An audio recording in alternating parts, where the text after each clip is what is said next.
Ieri finalmente siamo riusciti ad aprire via Soastene, la via che era stata chiusa appunto per lavori dell'acquedotto di Veneto Acque. La soddisfazione del primo cittadino di Brendola per la soluzione rapida del problema e vede perciò tornare a snellire il traffico di attraversamento delle provinciali 12 e 34 attraverso una delle zone industriali. Via Soasten era stata chiusa da Veneto Acque per la posa del nuovo acquedotto regionale che porterà acqua libera dai FAS, ma che aveva di fatto congestionato il traffico veicolare. Dopo l'evento del 5 ottobre dove avevamo 4 km di colonna in centro paese e dopo che avevo scritto al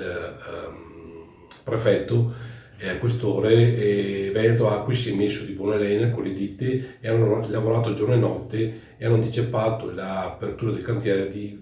più di 10 giorni. Questo significa che quando c'è collaborazione tra enti si riescono anche a organizzare e a ridurre il più possibile i disagi ai cittadini. L'efficacia dimostrata dalla concertazione del Comitato Operativo per la Viabilità presieduto dal prefetto ha permesso inoltre il prolungamento di 2 minuti del verde semaforico in via Battaglia, il ripristino dell'accesso a Montecchio Maggiore tramite il sottopasso Cimarosa e il presidio di agenti nell'ora di punta sulla rotatoria della A4. Qualsiasi lavoro pubblico che verrà fatto in quest'area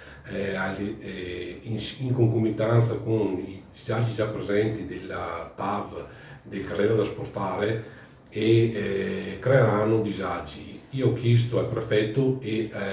abbiamo ottenuto dal COV, quindi dal comitato che si occupa di questo, la volontà di coordinare e di coordinarci tra enti nel momento in cui ci sia un lavoro che va oltre a quelli già esistenti per evitare il più possibile questi disagi.